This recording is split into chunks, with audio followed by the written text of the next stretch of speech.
Shalom saudara-saudara yang dikasihi oleh Tuhan. Setiap kita tidak pernah bisa hidup dengan kekuatan diri kita sendiri, karena kita adalah makhluk sosial. Kita membutuhkan orang lain. Setiap kita pasti ada kelemahan dan kekurangan. Oleh karena itu pertolongan orang lain menjadi berkat dalam hidup kita. Salam jumpa dalam program Tuhan adalah Gembalaku.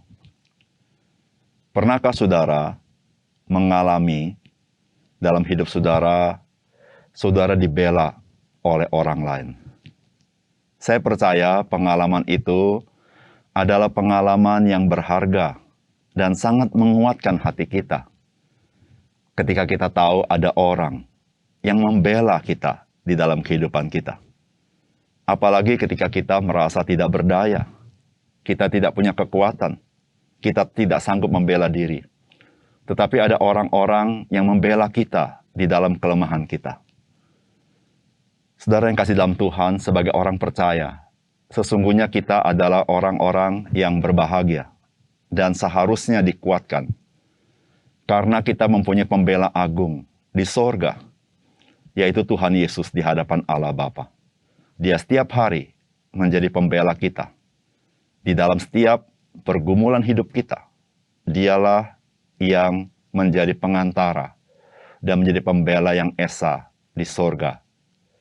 Biarlah ini menjadi kekuatan dalam hidup kita.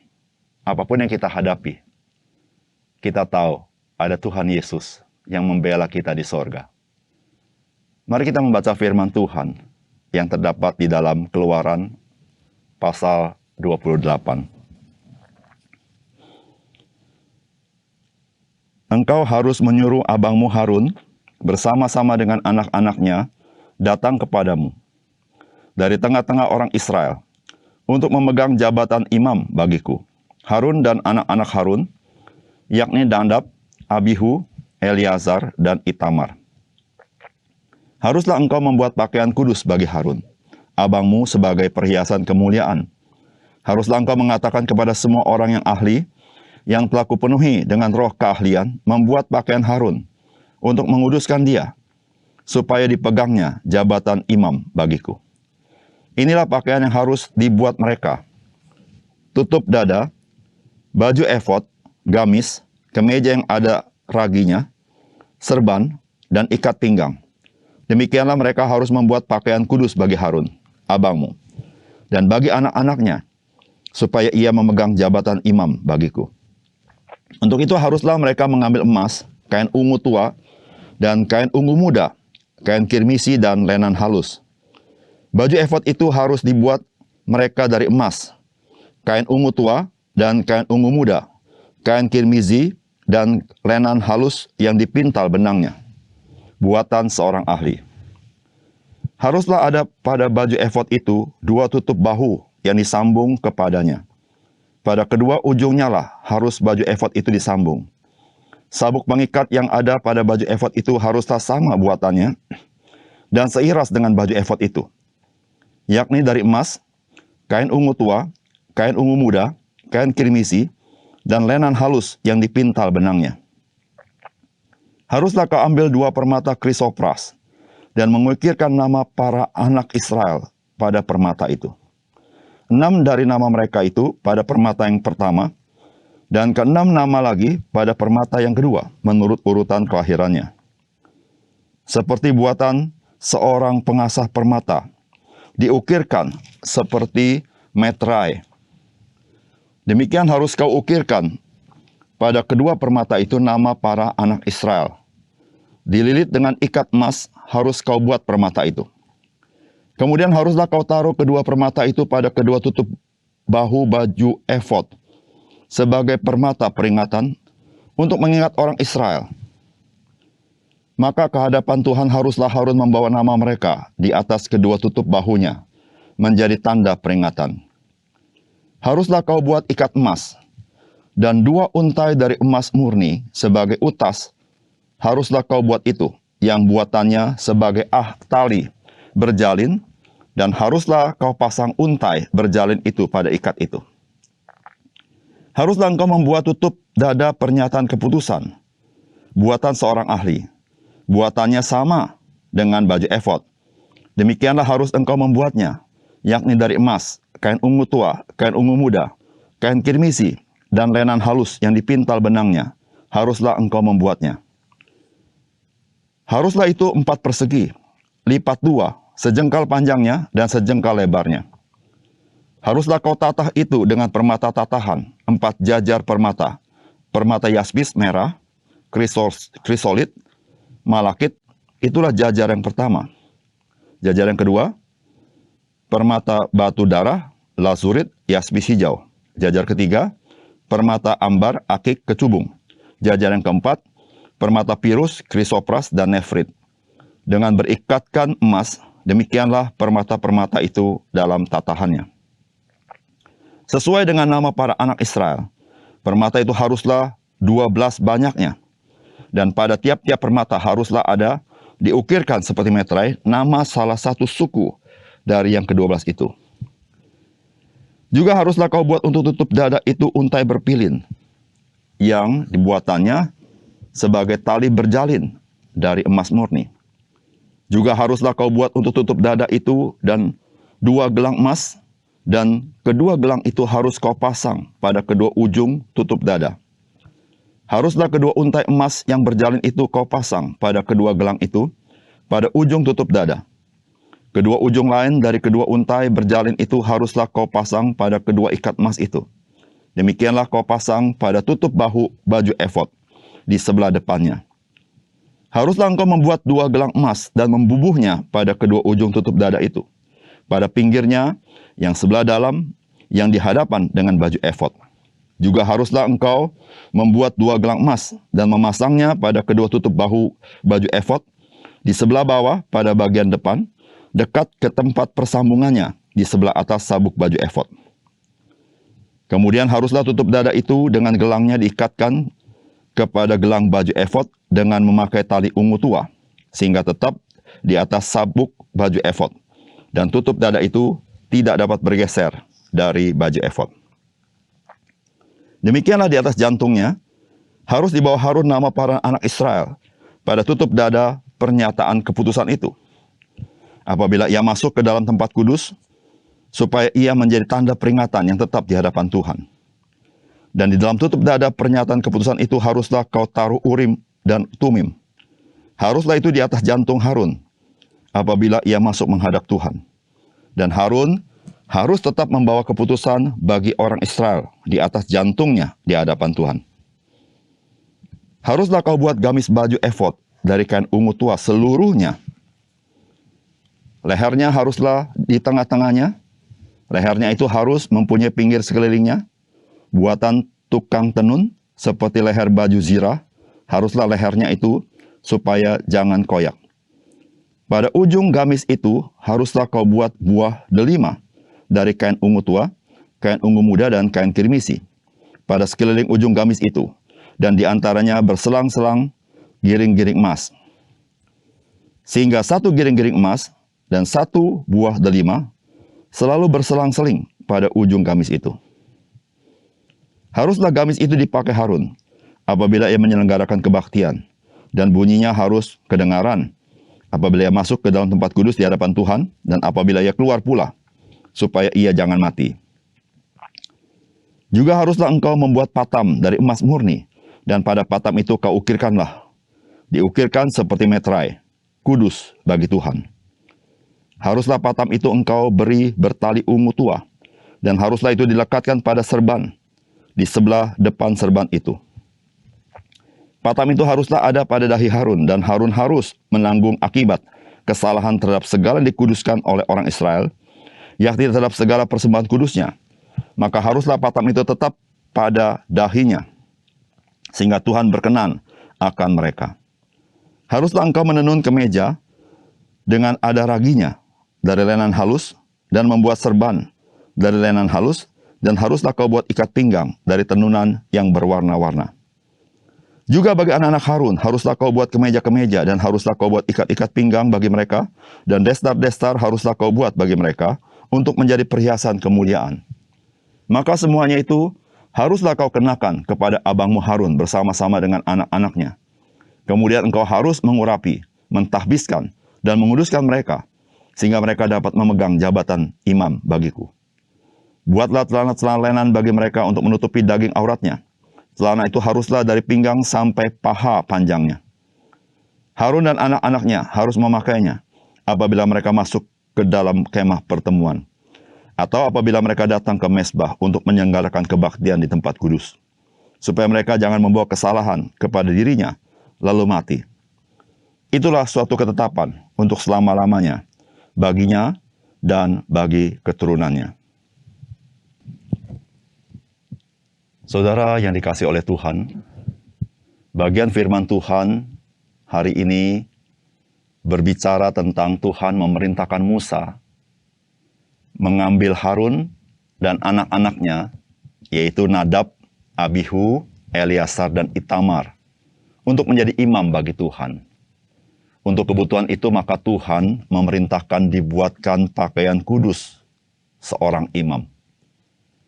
Apakah pesan firman Tuhan bagi kita dari bagian firman Tuhan ini? Yang pertama, apa yang disampaikan firman Tuhan hari ini menggambarkan Yesus Kristus adalah pengantara atau pembela yang esa dari orang-orang percaya di hadapan Allah. Di dalam ayat 12 dikatakan, kemudian haruslah kau taruh kedua permata itu pada kedua tutup bahu baju efod sebagai permata peringatan untuk mengingat orang Israel. Maka ke hadapan Tuhan haruslah Harun membawa nama mereka di atas kedua tutup bahunya menjadi tanda peringatan. Dari pakaian yang dipakai oleh Harun, maka ada yang disebut dengan tutup bahu, di mana di atas tutup bahu itu dipasangkan permata, dan pada permata itu diukirkan ke-12 nama suku umat Tuhan, yaitu bangsa Israel. Sehingga ketika imam besar masuk ke dalam tempat kudus Tuhan, imam itu mewakili seluruh umat Tuhan, atau menanggung seluruh umat Tuhan, datang kepada Tuhan.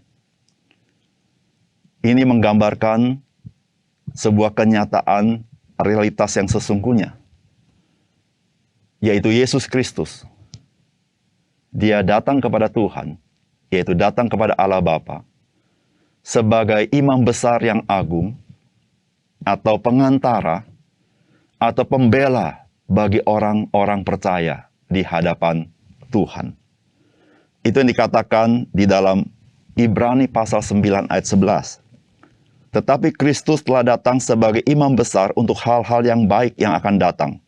Ia telah melintasi kemah yang lebih besar dan yang lebih sempurna, yang bukan dibuat oleh tangan manusia. Artinya, yang tidak termasuk ciptaan ini. Yaitu dia ada di sorga. Dia menjadi pengantara bagi kita. Menjadi pembela bagi kita. Saudara, nama-nama yang tercantum di atas permata, di kedua bahu daripada imam besar,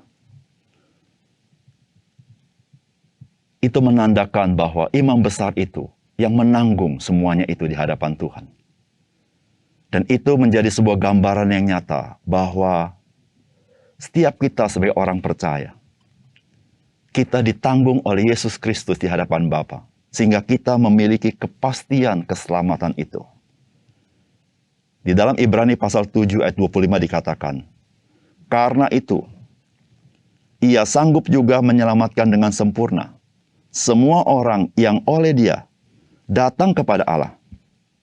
Sebab ia hidup senantiasa untuk menjadi pengantara mereka. Saudara, bukankah ini kabar baik? Kita diselamatkan oleh kasih karunia di dalam Yesus Kristus. Dan keselamatan itu kekal. Bukan karena kita sanggup memeliharanya, tetapi karena Kristus, dia memeliharanya dengan menjadi pengantara selama-lamanya bagi kita. Sehingga seluruh hidup kita ada di dalam perlindungannya. Oleh sebab itu, apapun yang kita hadapi, saudara-saudara, mari kita bersuka cita dalam Tuhan. Karena Dia hidup senantiasa untuk menjadi pembela kita di sorga. Apapun pergumulan kita.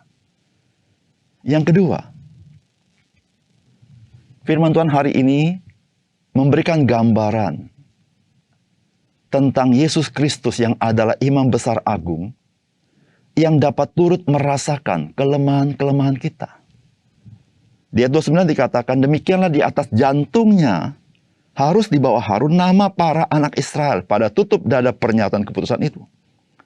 Apabila ia masuk ke dalam tempat kudus, supaya menjadi tanda peringatan yang tetap di hadapan Tuhan.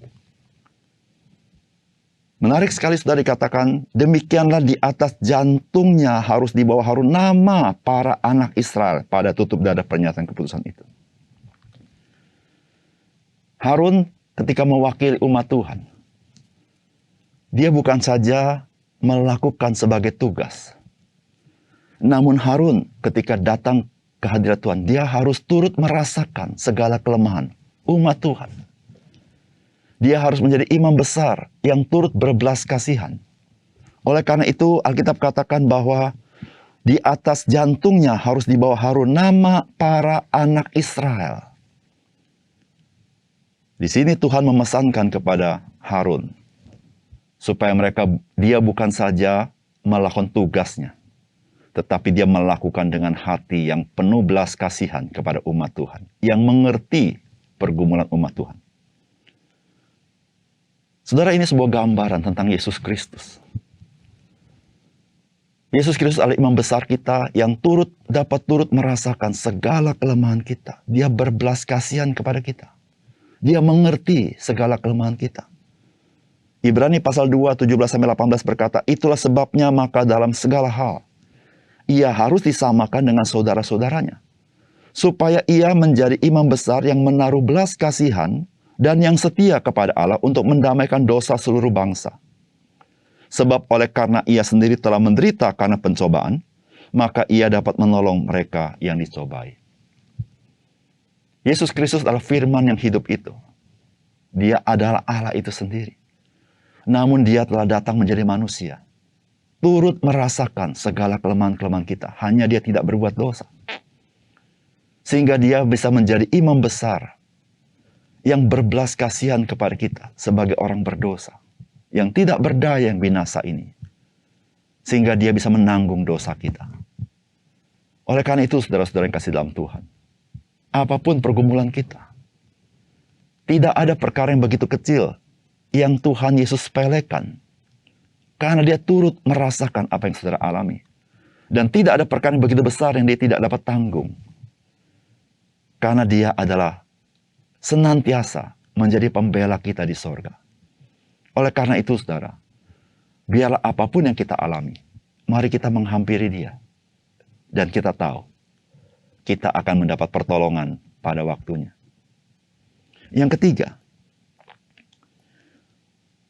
saudara, firman Tuhan hari ini mengajarkan kepada kita bahwa Kristus hadir untuk menyatakan kehendak dan firman Allah. Di dalam ayat 15 dikatakan, buatlah bagi imam agung sebuah tutup dada untuk dipakai pada waktu ia mau mengetahui kehendak Allah. Bahan dan sulaman tutup dada itu harus sama dengan bahan dan sulaman efod. Ayat 30. Dan di dalam tutup dada pernyataan keputusan itu haruslah kau taruh Umim dan Tumim. Haruslah itu di atas jantung Harun apabila ia masuk menghadap Tuhan. Dan Harun harus tetap membawa keputusan bagi orang Israel di atas jantungnya di hadapan Tuhan. Saudara, bagian ini memberitahukan kepada kita supaya dibuatkan tutup dada dipakai pada waktu ia mau mengetahui kehendak Allah. Harun sebagai imam besar berfungsi mewakili umat Tuhan datang kepada Tuhan. Namun juga Harun sebagai imam besar, dia juga menyatakan kehendak Tuhan, firman Allah kepada umatnya. Sehingga terjadi komunikasi antara umat Tuhan dengan Allah dan Allah dengan umat Tuhan. Dan kenyataan yang sesungguhnya dalam penggenapan itu adalah Yesus Kristus. Yesus Kristus adalah imam besar kita yang datang kepada Allah Bapa mewakili kita. Namun dia datang dari Allah untuk menyatakan kehendak dan firman-Nya. Itu yang dikatakan Yohanes pasal 5 ayat 30. Yesus berkata, aku tidak dapat berbuat apa-apa dari diriku sendiri. Aku menghakimi sesuai dengan apa yang aku dengar. Dan penghakimanku adil. Sebab aku tidak menuruti kehendakku sendiri, melainkan kehendak Dia yang mengutus aku. Harun sebagai imam besar, dia mengenali kehendak Allah untuk menghakimi umat Tuhan. Dan penggenapannya adalah Yesus Kristus. Dia tidak menghakimi sesuai dengan apa yang dia kehendaki semata-mata. Namun sebagai utusan, dia melakukan kehendak Bapa yang mengutus dia. Saudara yang kasih dalam Tuhan, sebagai orang percaya, kita mengikuti Yesus. Maka sebagai konsekuensi kita mengikuti Yesus, maka kita harus tunduk dan taat kepada perkataannya. Karena dia adalah imam besar agung kita, yang membela kita, dan memberitahukan kepada kita apa yang Tuhan kehendaki dalam hidup kita. Supaya hidup kita menjadi hidup yang berkenan kepada Allah. Oleh karena itu, saudara-saudara, ketika kita mengalami pertolongan Tuhan, mengalami betapa kita dibela oleh Tuhan di sorga, maka marilah kita dengan kasih kepada Tuhan. Kita mau berkata kepada Tuhan Yesus, Tuhan, saya mau taat kepada perkataanmu.